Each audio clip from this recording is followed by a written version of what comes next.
So, good morning class. Tungo tayo sa ating, again, my name is Lady Alia Salarza. And today, we were going to discuss about the Forensic 5 po tayo ngayon ha. Forensic 5 are lie detection techniques for the chapter 2 part 1. Okay, part 1 po tayo.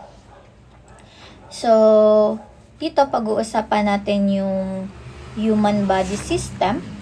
Ayan. So first, we have the nervous system. When we say nervous system, this is the central nervous system composed of the brain and the spinal cord. So all other nerve ways are within the peripheral nervous system, which separates into two: the somatic nervous system and the autonomic nervous system. So, himayin natin siya para mas maintindihan niyo po. So, in nervous system, our nervous system, meron po diyang tinatawag na central nervous system, na kung saan dito ay composed to ng ating brain and spinal cord. Next, meron siyang tinatawag na nerve ways within our peripheral nervous system. So, meron siyang two nerve ways. Ano yung dalawang yon? Ito ang somatic nervous system and autonomic nervous system. So here, pag sinabi nating somatic nervous system, it is involved with voluntary comparative over skeletal muscles. And when we say autonomic naman, this is involved those involuntary physiological functions of the body and has considerable psychological impact as well. So, pag sinabi daw somatic, dito ay voluntary. Voluntary comparative. Na kung saan, dito ay voluntaryong nangyayari sa ating katawan. For example, yung pagpikit ng mata. So, kaya nating i-control. Kumbaga, example, pikit mata, paggalaw ng mga kamay, ayan, voluntary nating ginagawa kasi kaya nating kontrolin. Pag sinabing automatic, kumbaga, in the word automatic siya or kusa siyang nagalaw. Kusa siya sa katawan natin kahit hindi natin gawin. Okay, kahit hindi natin kontrolin, automatic siya sa katawan natin. So, this is involuntary naman, no? Involuntary. So, example niyan is yung pawis. Kaya nyo bang kontrolin na mamawis kayo at hindi kayo mamawis? So, hindi po, di ba? So, in autonomic nervous system, meron siyang two division. So, in central nervous system, may dalawa. The somatic nervous system and autonomic nervous system. So, pagdating sa autonomic nervous system, may dalawang division uli siya. Ano yung dalawang division? The parasympathetic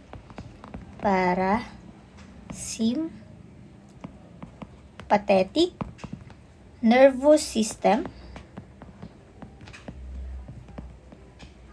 and the sympathetic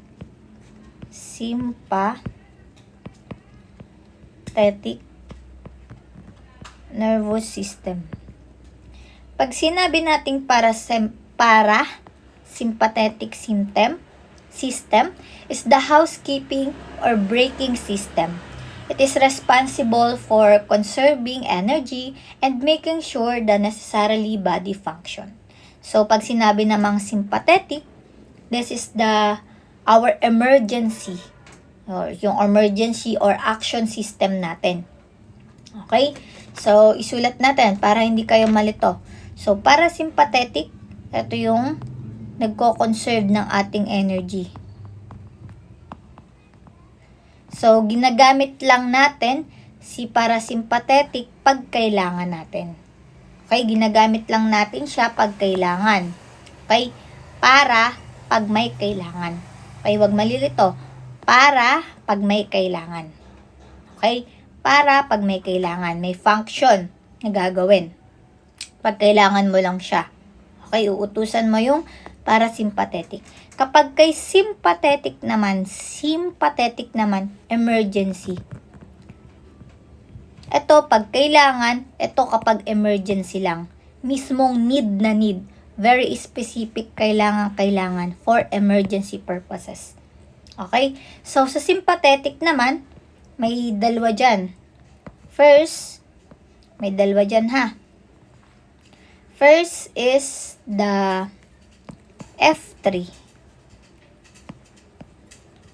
So, delete natin to. Baka malito kayo.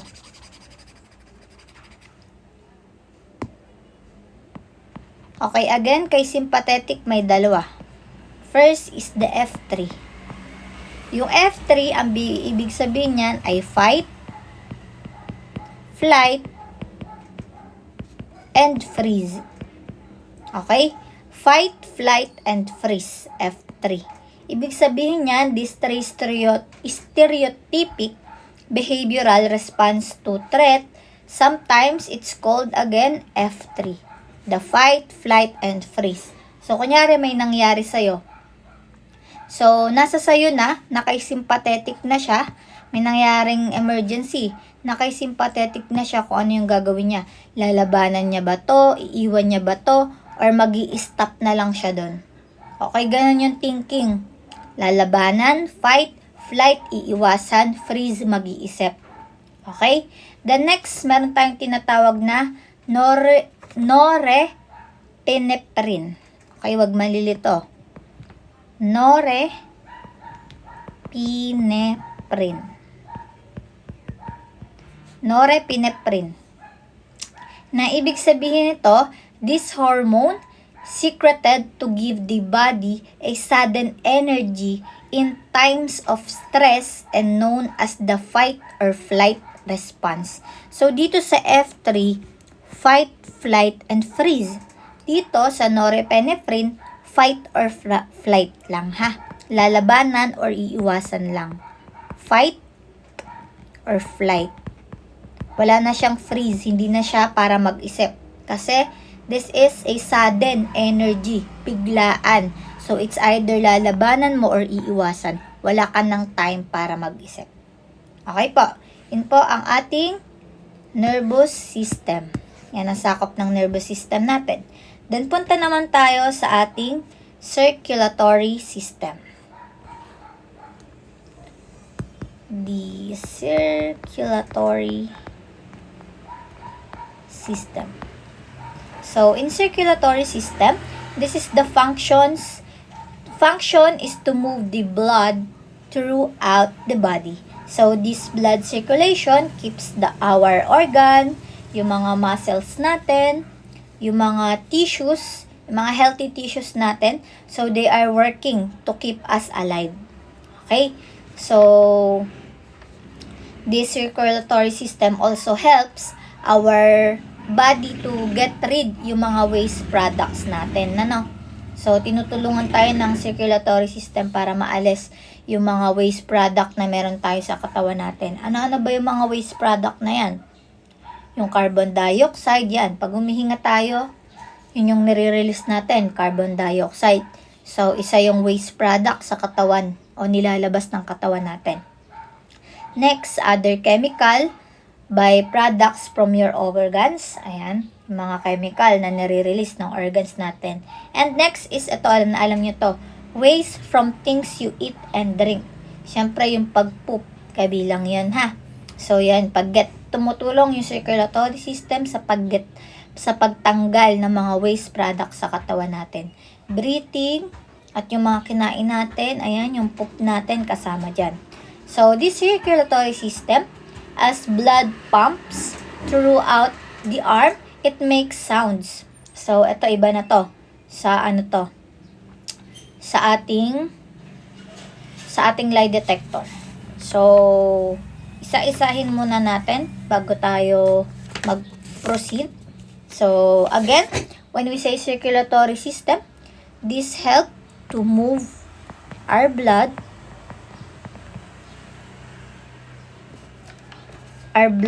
throughout the body.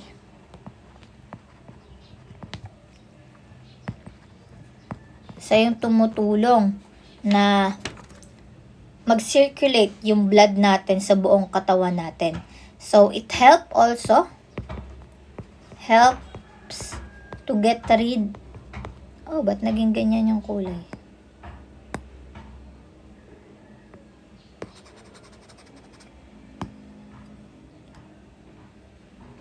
To get rid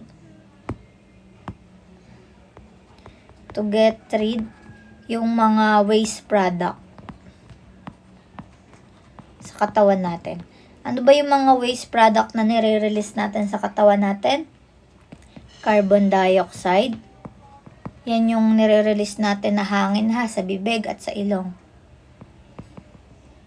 And waste things that you eat and drink. Yan, yung poop natin. Yung ihi also Yan yung nire-release ng katawan natin. So, eto naman, malalaman natin kung bakit kabilang yung circulatory system sa pagsasabi ng hindi totoo. So, if blood kasi sa circulatory system, may tinatawag na different machine, di ba? The pneumograph, galvanograph, and cardiograph. So, si circulatory system, kabilang siya sa cardiograph. Si cardiograph, ano uli yung nire-record ni cardiograph? Our blood pressure or pulse rate. So, dito, bakit connected si circulatory system? So, as blood pumps through the arm, di ba yung cardiograph kinakabit sa braso, sa arm cuff? Alam niyo yung nakikita niyo kapag kinukuhanan kayo ng blood pressure, ganun lang din dito So, kapag yung blood natin nag-pump through our arm, so magkakaroon daw to ng sounds. So, mababago it will change in pressure and cause the sound displays in the air in the tube. So, which are connected to the bellow, which moves the pen when we tell lies, and regardless of whether they're big or small, our body responds. So, lying can trigger an increased heart rate or high blood pressure and elevated level of stress hormones in the blood. So, in circulatory system, kapag kinabitan ka ng cardiograph, so, yun yung naka-arm cuff para matest yung blood pressure and pulse rate mo. So, sa circulatory system, kapag nag-pump yung blood mo ng sobrang bilis or not too much, mare-record yun ng ating cardiograph. So, kapag tumaas yung BP mo sa normal mong BP, ibig sabihin nagtetel ka ng lie. Kasi may changes na nagbabago sa katawan mo or may changes na nagbabago sa circulatory system. Okay po. Next, tungo naman tayo sa respiratory system. Okay? So, screenshot lang natin. Next, we have the respiratory system. Dito naman yung paghinga, respiration. Respiratory system, this system is a network of organs and tissues that help you breathe. So, it includes your airways, your lungs, and also yung blood vessels natin. So, the muscles that power our lungs are also part of the respiratory system. So, these parts work together to move the oxygen throughout the body and clean out the waste gases like carbon dioxide. So, kung si circulatory system is mamumove yung blood, kay respiratory system naman, ang kinokontrol niya naman is yung hangin, yung oxygen, So, the respiratory system is, autonomic or somatic? So, ano to? So, ayan ha. Iwan natin tong question na to. Para naman may mapag-isipan kayo and matanong ko kayo sa personal. Kung autonomic or somatic yung respiratory system. Okay? So, meaning lang na to ng respiratory, kung dito, sa circulatory blood, respiratory, this system is help you or us to breathe. Dahil dito na nag-work yung ating oxygen. So, to help, this part is together to move oxygen throughout our body. Throughout the body. And also clean yung mga waste gases like carbon dioxide. Kung dito carbon dioxide, pati yung mga things na kinakain at iniinom natin, dito sa respiratory ay carbon dioxide lang. Baka dumating yung magkakabit ng bintana, papasukin mo lang doon, ha? Doon lang po sa kabila. Oo. Okay po. Sige pa ma. So, in respiratory, so, quick break lang, no? So, respiratory is, dito ay yung carbon dioxide. Carbon dioxide. Okay? So, dito, carbon dioxide and waste things you eat or drink. Dito naman is carbon dioxide lang. Okay? Move forward tayo. Punta naman tayo sa emotions and aspects. Okay?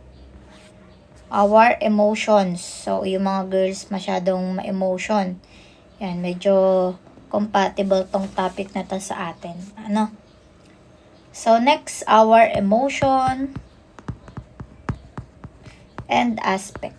Kasi kabilang din yung emotions natin kapag tinatanong tayo kung totoo or hindi. So, malalaman yung emotions natin kung sa emotion natin kung nagsisinungaling tayo or hindi. So, before that, pag-aralin muna natin yung emotion bago natin matukoy kung paano tayo nagsisinungaling at hindi tayo nagsisinungaling sa pamamagitan ng ating reaction or yung emotion na pinapakita natin. So, excuse me. So, emotion.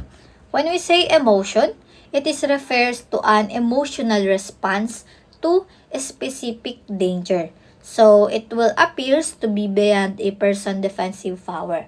So, it is also how individual deal with the matters or yung mga situation that they find personally significant. So, nagkakaroon lang naman tayo ng emotion kapag sobrang seryoso sa atin yung isang bagay. Kapag nag-react talaga tayo sa specific na bagay na hindi natin inaasahan or sobrang personal sa atin. So, dun tayo nagre-react and dun lumalabas yung emotion natin. So, ayan. Emotion is referred to our emotional response to a specific danger. Pero, kapag specific ay response to a specific danger, ang tawag doon fear. Pero kapag may emotional response to a specific danger, emotion yun, ha?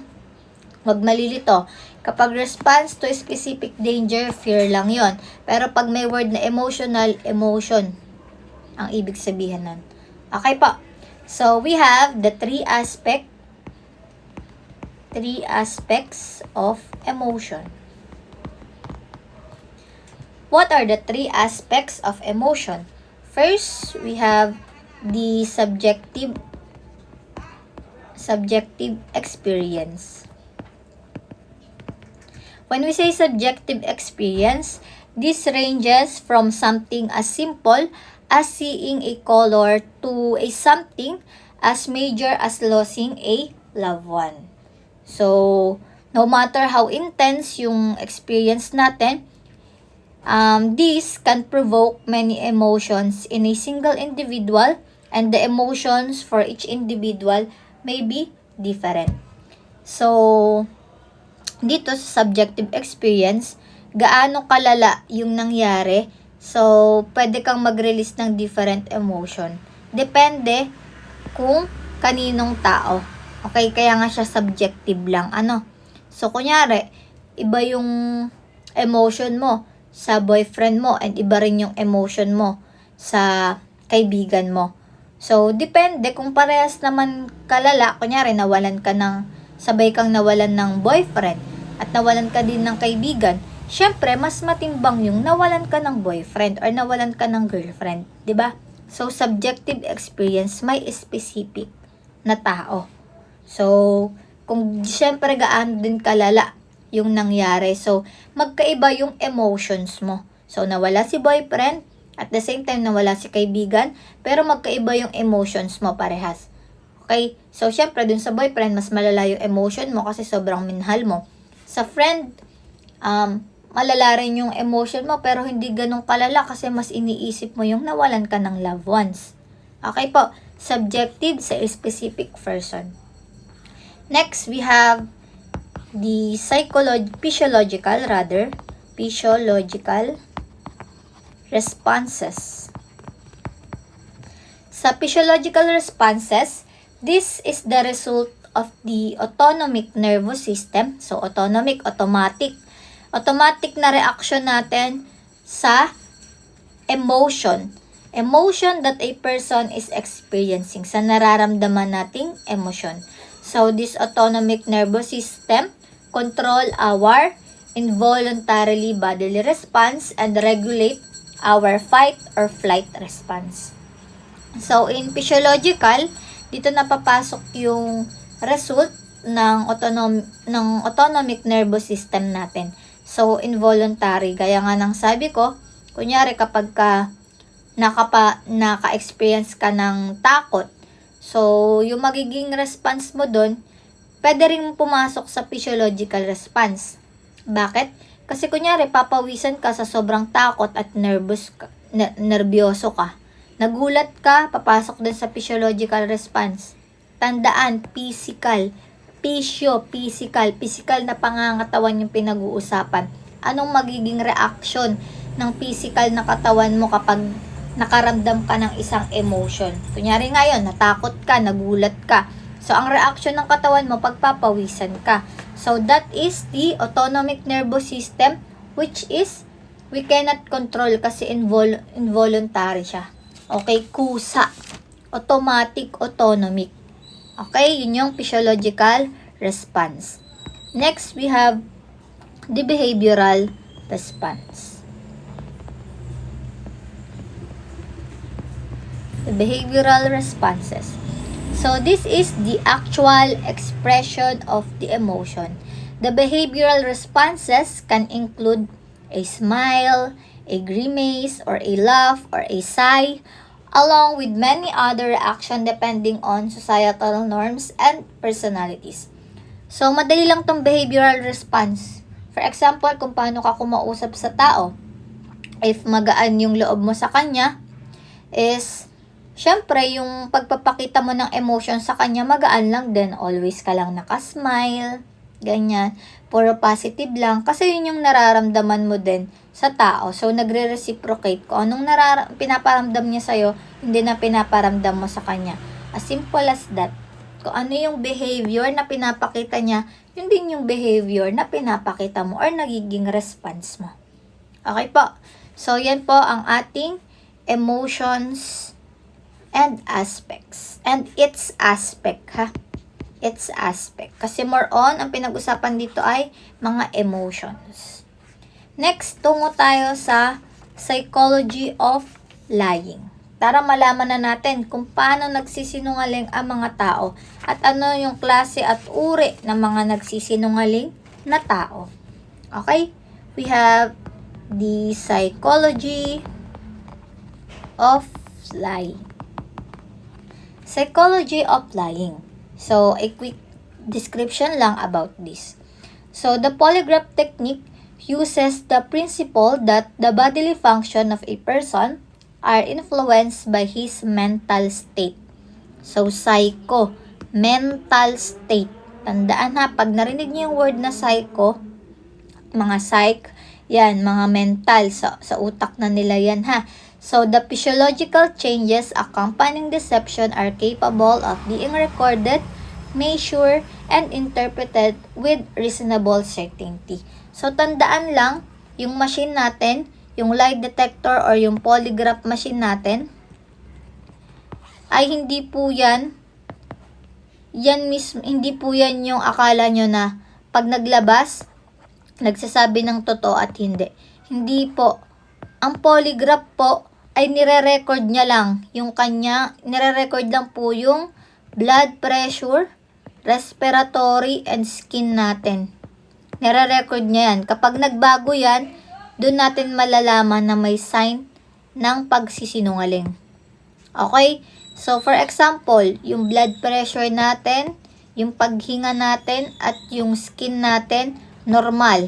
Pero pag nilagay natin si polygraph machine, kinabit na sa katawan, tas tinanong ka na ng related sa nangyari, tapos yung blood pressure mo nagbago, yung respiratory mo nagbago, yung skin mo or yung record sa dermal response mo nagbago. Syempre doon makakapag-come up ka, yung result dyan, makakapag-come up ka na bakit nagbago yung normal mo sa resulta nung tinanong ka. So, yun, magkakaroon ng assumption na pwede kang nagsisinungaling. Okay po, ganun po ang polygraph. Hindi siya yung kapag nilagay na sa katawan mo, malalaman agad kung nagsinungaling or hindi. Yung changes ang nire-record dyan. Okay, yung changes ng blood pressure, ng respiratory, at ng skin reflex. Okay po. So, in psychology of lying, telling a lie is usually emotional experience. Tama naman po yun. So, a conscious act of lying causes the mind of the examinee which produces an emotion of fear or anxiety. So, manifested by fluctuation and pulse rate. Ayan. And also the blood pressure, the breathing and perspiration. So, the physiological fluctuation that come with the emotion are in nature automatic or self-regulating and beyond conscious control because they affect the functioning of the internal structure that prepare the body for emergency. So, itong blood pressure or pulse rate, respiratory, and skin reflex, ang tawag dyan ay physiological response.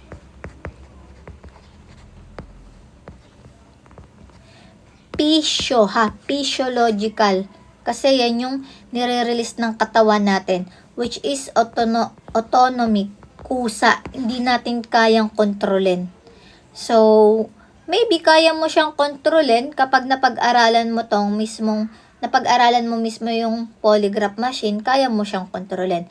But if you are ordinary person na wala kang knowledge sa polygraph machine, syempre hindi mo makokontrol. Pero bilang estudyante ka, kunyari kayo mga cream student, and nilagyan kayo ng polygraph machine, kapag may knowledge kayo sa polygraph machine, at na-master nyo yung polygraph machine, at na-defeat nyo yung polygraph machine, maaring kaya mong kontrolin yung polygraph machine.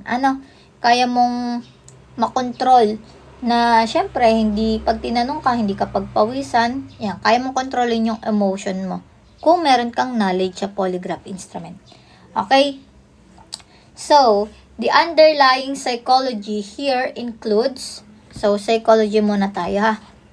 So, the underlying psychology includes, first, the lying person fears detection causing physiological changes to take place in the body.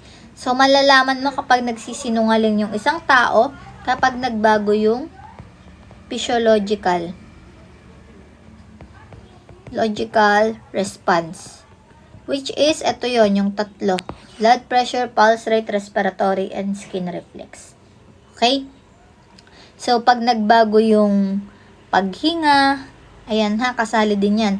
Pamamawis, at pagtibok ng puso. Okay? So, pag nagsisinungaling ka, nagbabago yung physiological mo. Pangalawa, fear of detection must be experienced by the subject. Otherwise, no physiological changes will occur. So, kapag takot ka, pag takot yung subject mo, syempre, mababago uli yung physiological response. So, ibig sabihin, may tendency pa rin na nagsisinungaling ka. Kasi natatakot ka, ba't ka matatakot kung di ka naman nagsisinungaling? Ano po? So, next, tune in and tune out. So, magkaiba to ha. A person's tune in that which indicates trouble or danger by having his sense organs and attention for a particular stimulus. And he tunes out that if which is of a lesser threat to his self-preservation or general well-being. Pag sinabi nating tunes in, so merong trouble or danger. Pag tinanong ka, ibig sabihin, naaalerto ka. Kapag tinanong ka ng tungkol sa isang bagay na connected ka, nag-tune in ka, naaalerto ka. Okay? So, alam mong may ginawa kang kasalanan eh. Pero pag tunes out, pag tinanong ka sa relevant na question, nakasali ka, pag hindi ka naman, wala ka namang kinalaman doon at alam mo nagsasabi ka ng totoo, tunes out ka lang. So, lesser threat. So, eto, kabilang lang dito yung mga control question. So, kinokontrol lang yung ng examiner, rather, kinokontrol niya yung tanong para lang makita kung mag-tune in ka or mag-tune out ka. Okay? Tune in, parang naalerto ka. Kasi, bakit niya yung tinanong? Ibig sabihin, may kinalaman ka, naalerto ka. Pero pag may tinanong sa'yo at wala kang kinalaman, relax ka lang. Okay? Tunes out ka lang. Okay? Tunes in and tunes out. Yan lang yun para ma-detect mo yung kung nagsisinungaling. His psychological response, yung tatlo, kapag natatakot siya, and kung mag-tune in and mag-tune out siya. Okay po. Next, last topic ng part 1 is the second to the last pala. Second to the last. To, medyo marami to. And maybe, ay na-experience na ng ilan sa inyo. Okay, tungo tayo. Magandang pag-aralan to. The kinds of lies. Yan. Favorite to. Magiging favorite tong the kinds of lies na to.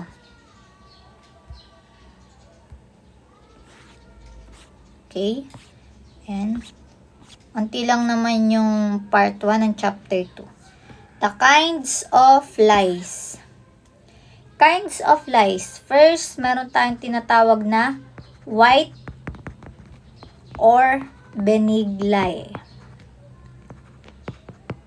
So, sa white or benign lie, these are lies committed to preserve, protect, or maintain the harmony of friendship or relationship. So, nagsisinungaling ka para may maprotektahan ka. For example, sa kaibigan mo, nakita mo yung jowa ng kaibigan mo may iba. So, hindi mo yun sasabihin sa kaibigan mo. Poprotektahan mo siya. Papabulaanan mo yung nakita mo para lang hindi ma-hurt yung feeling niya. So, in white lie or benign lie, it is a lie to protect kung ano yung meron ka sa friendship or relationship or even sa pamilya mo para hindi sila masaktan. Like, kunyari, baksak ka pero magsisinungaling ka na hindi ka baksak para lang hindi sila masaktan. Okay, yun yung white lie or benign lie. Next, we have the pathological lie. Pag sinabing pathological lie, this is a lie made by a person who cannot distinguish the right from wrong. So, yung pathological lie, mga anak, hindi niya alam kung tama ba tong pagsisinungaling ko o mali tong pagsisinungaling ko. Okay, nalilito siya ha. Who cannot distinguish the right from wrong. Di niya alam kung tama o mali. kung alin yung tama sa mali, ha? Pathological. Di niya alam kung yung sinasabi niya ba or yung pagsisinungaling niya ba, tama ba yun? Mali ba yun? So, ito yung mga example niyan. Creating a false history. Kasi syempre, kunyari yung pinagkwentuhan mo, hindi naman alam niya yung history na yun. Pwedeng mag-add ka doon or hindi. Sasabihin mo, di ba? No? Kasi wala naman siyang knowledge. Yung kinakwentuhan mo, wala namang knowledge. So, pwede kang mag-add kasi kinukwento mo lang naman. Okay? Next, saying they achieve or experience something they haven't. So, pwedeng sabihin, naging top 1 ako dati. Pero, hindi naman nangyari. Hindi naman totoo na na-experience mo yun. Hindi naman totoo na na-achieve mo yung bagay na yun.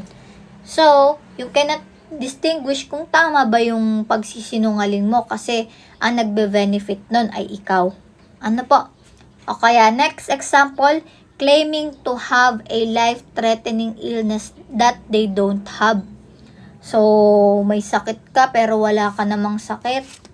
Grabe naman yun, ginagawan mo ng sakit yung sarili mo. Ano? And last example is telling lies to impress others, such as saying they are related to a famous person.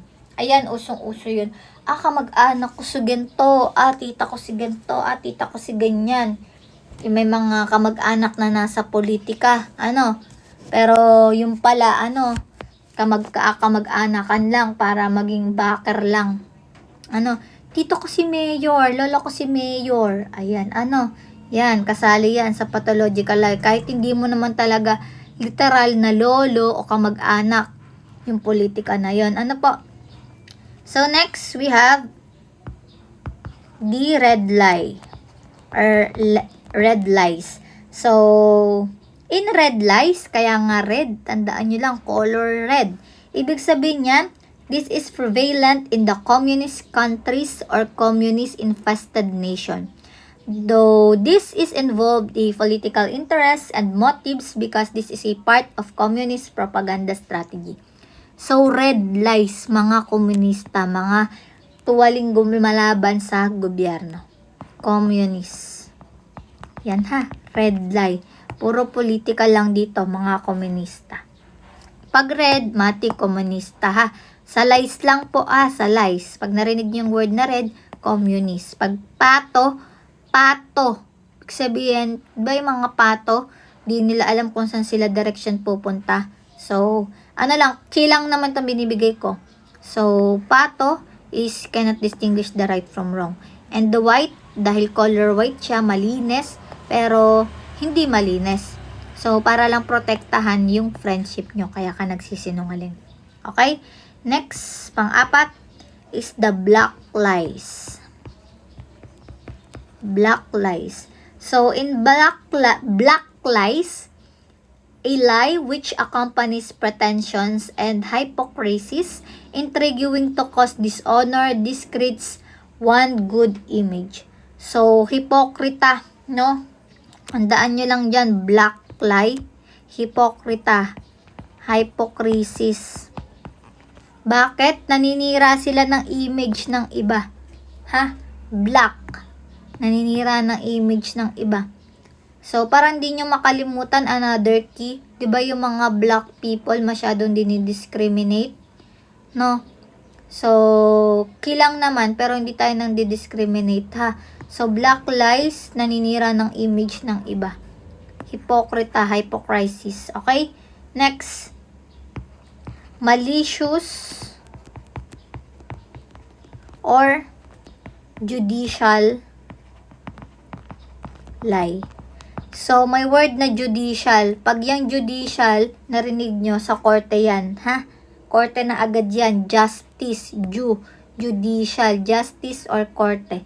So, this is a very pure and unjustifiable kind of lie that is intended purely to mislead or obstruct justice by a guilty accused person. So, judicial, judge, justice, ayan. Tandaan nyo, malicious or judicial lie yun, ha? So, this is to obstruct justice. So, lituhin ang mga judge, ang pagbibigay ng hustisya, lituhin. Okay? Yan yung malicious or judicial lie. Next, we have the bald-faced lie. So, bald. Ito sa mukha na to ha, bald face. So, ibig sabihin na to, a lie that is told when it's obvious to all concerned that it is a lie. So, obvious naman na nagsisinungaling ka. Kita naman sa yung mukha, kaya nga face eh. Obvious na nagsisinungaling ka. A bald-faced lie. Okay?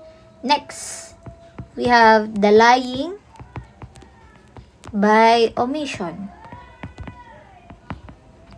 Lying by omission is a one lies by omission by omitting an important fact. So, deliberately leaving another person with misconception. So, lying by omission includes failure to correct pre-existing misconception. So, lying by omission, omit, may kailangan ka, may goal ka. So, lying by omitting an important facts. Omission, omit. Yun lang tandaan nyo ha. Omission, omit. Okay? May plan ka. Ba't ka nagsisinungaling? May kailangan ka, may goal ka kasi. That's why, nagsinungaling ka. Okay? So, next. 8. Okay, ayaw magsulat. Lang. 8. We have the lie to children. So, ayan, bata pa lang tayo, no? Nararamdaman natin to. Kasi yung mga nanay natin, kapag ka binibigay natin yung pampasko natin, no? Nababawasan. Tapos pag tinanong natin, nagsisinungaling na si nanay. O kaya yung pag nagkasugat tayo, may lalabas daw na tren, may lalabas daw na madre na nakaluhod, ganyan. Yun yung lie to children. Napapabulaanan na agad tayong mga bata. Often, a platitude that may use euphemism that is a told to make an adult subject to acceptable to children. So, minsan nagsisinungaling din sila like mga broken fam. Sa mga broken fam, uso yan, na bakit wala akong tatay? Then yan, magagawa na ng kwento si nanay para naman maging katanggap-tanggap sa bata kung bakit nawala yung father niya. So, this is lie to children, maglalay to make an adult subject acceptable. Pero hindi pa rin masaktan yung mga bata sa nagsabi ng kasinungalingan. Acceptable to children. So, yun lang ha, ang bata, sa mga bata lang to. Next, we have the noble lie. Noble lie. So, noble, ibig sabihin matataas, mga law. So, one that would normally cause or discord it if were uncovered, but that offers some benefit to the liar and perhaps assists an orderly society and thus potentially gives some benefit to others also. So, this lie is often told to maintain law, order, and safety. So, a noble lie usually has the effect of helping an elite maintain power. Elite to maintain their power. So, sinasabi tong noble lie na to para ma-maintain yung law, order, and safety. So, if it is often, yan, usong-uso to sa politika. Told to maintain law, order, and safety. So, para sa kapakanan ng tao, so, gaya na lang sa mga balita, example lang naman ha, sinasabi na, ganito, ganyan, pero in fact, behind that, hindi nyo alam, may mas mga deep meaning pa pala na hindi pala talaga okay. Okay? So, ayoko na magbigay ng other example na magkaroon ng misconception about you. So, mahirap magsalita when about sa politics. Okay? Noble lie. Next, we have the emergency lie. So, nagsisinungaling ka lang kapag kailangan, kapag emergency. Beijing at the charot. So, magsisinungaling ka lang pag sobrang kailangan mo na talagang magsinungaling. So, a strategic lie told when the truth may not be told because, for example, harm to a third party will come of it. So, emergency lie, ginagamit mo lang talaga to kapag kailangan mo lang para hindi masaktan yung isang tao. For example, may kaaway. So, may kaaway, to sinahanap niya sa isang bahay. Ngayon, biglang pinotrektahan ng may-ari ng bahay. Wala dito, hindi naman dito nagtatago. So, dahil nga sa biglaang nangyari, para lang ma-maintain yung peace ng isa't isa, magsisinungaling ka na hindi mo tinatago yung taong hinahanap. Okay? That is the emergency lie. So, this is strategic lie kung tawagin, ha?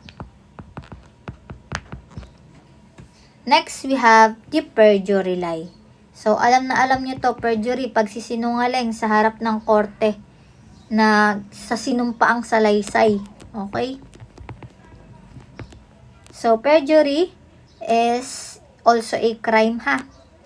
Perjury is an act of lying or making verifiable false statement on any material matter under oath or affirmation in a court of law or any of various sworn statements in writing.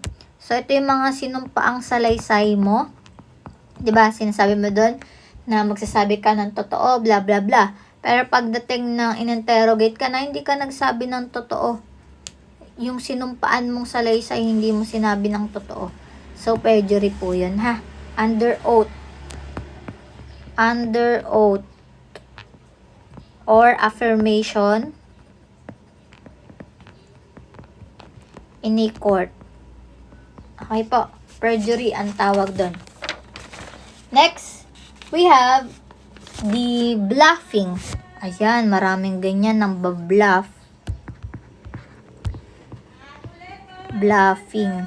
So, bluffing is pretending to have capability or intention one doesn't. So, bluffing is an act of deception. So, deception to. Minimislead mo yung tao or deceiving. That is not usually seen as immoral because it takes place in the context of a game where this kind of deception is consented to in advance by the players. So, example na lang ng bluffing is yung mga panloloko natin. Usong-uso tong bluffing lalo sa sugal. Yung, alam niyo yung bet game na laro? Ayan. So, magbabluff ka doon, mag-all in ka, magbe-bet ka, bet all, i-all in mo. Pero yung pala, yung matatakot sila, hindi na rin sila magbe-bet. Pero yung cards mo, maliit lang pala. So, binluff mo lang sila. Okay? Deception. Yun yung bluffing. Next, we have the misleading.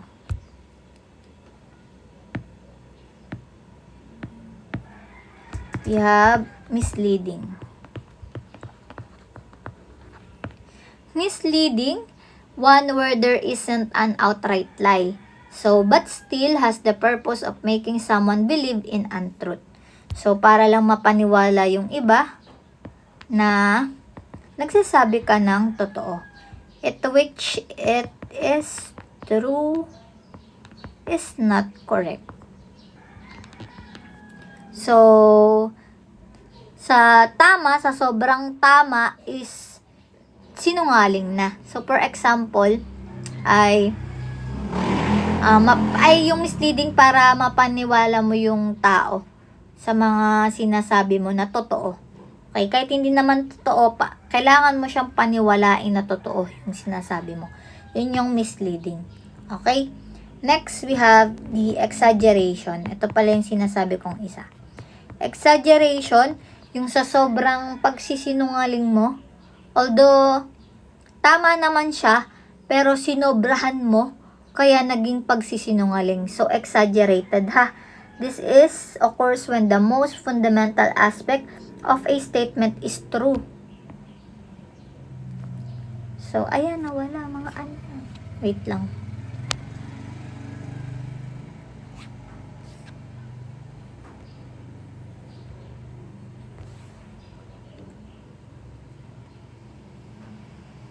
So, again, ulitin natin yung sa misleading, ha? Again, misleading, This is one where there is an outright lie, but still has the purpose of making someone believe in untruth. So, yung purpose nito, purpose of making someone, pinapabilib mo pa rin siya. Kailangan maniwala ka na ang sinasabi ko ay totoo. Believe is untrue. So, mapaniwala mo yung tao na yung sinasabi mo ay totoo. And pag sinabing exaggeration, this occurs when the most fundamental aspect of a statement is true, but the degree to which is true is not correct. So, although totoo na siya, true siya, pero but the degree is not true. So, kunyari, tama, totoo, umuulan. Pero, sa sobrang exaggerated mo, umuulan ng yelo, kahit hindi umuulan ng yero. So, pagsisinungaling yan. Ha? Ang tawag doon ay exaggeration. Exag. Yung kagaya ng mga nagkukwento, OA yon. Tama yung term, OA, exaggerated. So, napupunta na sa pagsisinungaling. Okay? Next, we have the jocose lie. So, pag sinabing jocose lies, jocose, joke. Parang joke lang ha. Jocose, joke. So, are lies that are meant in jest. Jest means joke.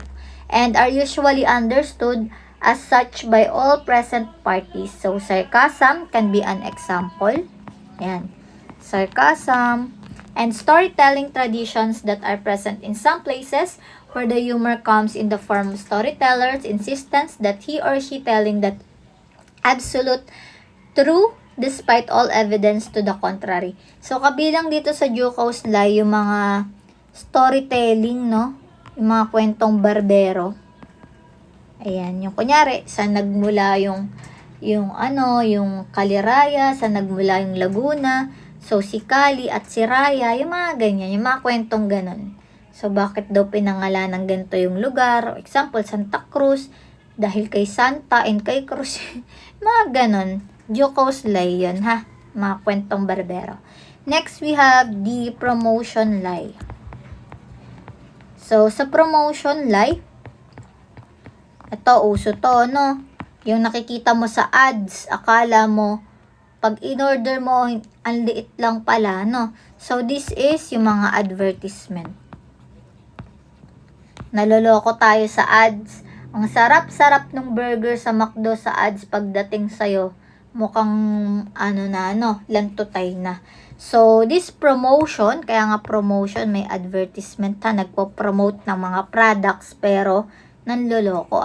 Promotion lie advertisement often contains statements that are not credible, such as we are always happy to give a response.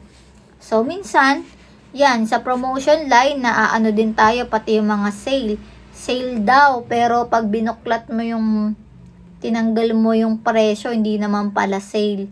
Yun pa din pala yung presyo. Ayan, kasali din po yan doon. Next, we have the direct denial. Direct denial.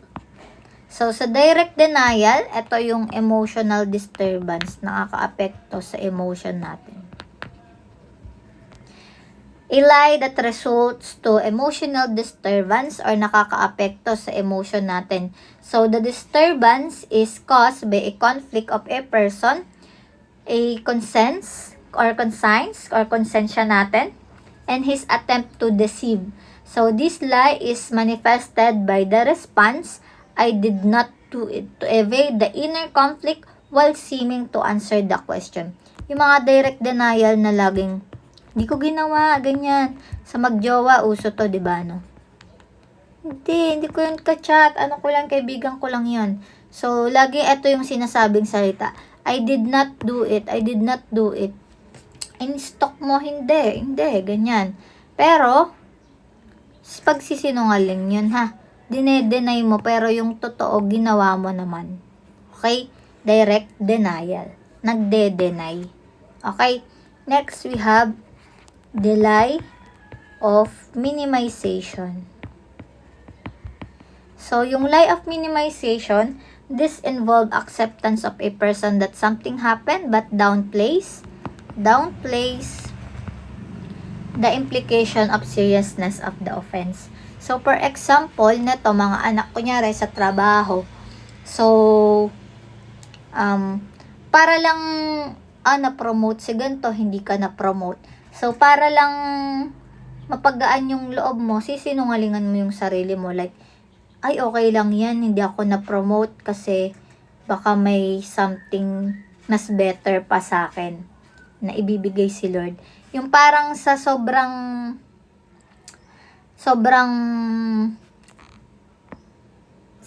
hindi mo ma-reach pa kahit alam mong sinungaling, kahit alam mo yung totoo, magsisinungaling ka sa sarili mo para lang hindi ka masaktan. Okay? Lie of minimization. Next, fabricated lie. Fabricated lie. So, in fabricated lie, this is also called lie of fabrication. So, ito yung pagka-create ng mga story. So, a type of lie that is most difficult to use. Ang hirap gamitin kasi dapat may kasunod pa. So, this involved the act of creating stories or series of an event that never transpired, na hindi naman nangyari. So, fabricated lie, mahirap kasi kailangan sunod-sunod na yung pagsisinungaling mo dito and dapat di ka magkamali. Ano po? So, last topic is the Augustine taxonomy of lies. So, ilan to? 1, 2, 3, 4, 5, 6, 7. First, we have, di ko nasulat lies in religious teaching. So, minsan daw, sa pagtuturo sa Word of God, napapabulaanan na po. Minsan may lie din daw po dun. Next, lies that harm others and help no one. So, harm others and help no one. So, dito, magbubulaan ka talaga para makapanakit ka ng damdamin ng iba at wala kang pake kung sinabi mo yun or nagsinungaling ka sa kanya. Basta masaktan mo siya, magsisinungaling ka. Ano po? Next, lies that harm others and help someone. Okay, parang lang yung white lies. Magsisinungaling ka para lang matulungan mo yung kaibigan mo na hindi siya masaktan. Next, lies told for the pleasure of lying. Para lang, nakapagsinungaling ako. So, nasasatisfy ka kapag nagsisinungaling ka, no? Kapag nagsinungaling ka sa taong yun, like for example, may nililigawan ka, sinabi mong mapera ka, ganyan-ganyan, kahit hindi naman, no? Para lang bang maano mo yung sarili mo, mapataas mo yung sarili mo sa kanya. Magka-points ka man lang sa kanya. So, pleasure mo yun. Next is a lies told please others in smooth discourse. So, kailangan mong i-please yung iba para lang sundan ka nila. So, yan. Isa din yung example. Next, a lies that harm no one and that save someone's life. So, eto medyo seryoso na to kasi buhay na. Harm no one and save someone's life. And last is harm no one then, but save someone's purity. Kung ito life, ito purity. Okay? So, yun lang. Balikan natin kung ano yung mga tinapik natin. We have the nervous system, the central nervous system, pasok, that we have somatic and autonomic. And sa autonomic, dalawa, parasympathetic and sympathetic. Sa sympathetic, dalawa, the F3 and norepinephrine. We have the circulatory system and respiratory system. And the emotion and its aspects, yung tatlong aspect, the psychology of lying, and the kinds of lies. Ilan yan? We have 1, 2, 3, 4, 5, 6, 7, 8, 9, 10, 11, 12, ay 30 na to, 14 and 15, 16, 17, 18, 19, 19 na kinds of lie, and 7 na Augustine's taxonomy of lies. Okay? So, that is the part 1 of our chapter 2. So, next week po, yung part 2 ng chapter 2 natin. So, hopefully, may natutunan, and pag may question, i-chat lang si ma'am or i-PM lang si class rep para tanongin si ma'am. So, again, i-lecture na po ito para may ma-submit na din po agad. And have a nice day, and God bless mga anak. Thank you.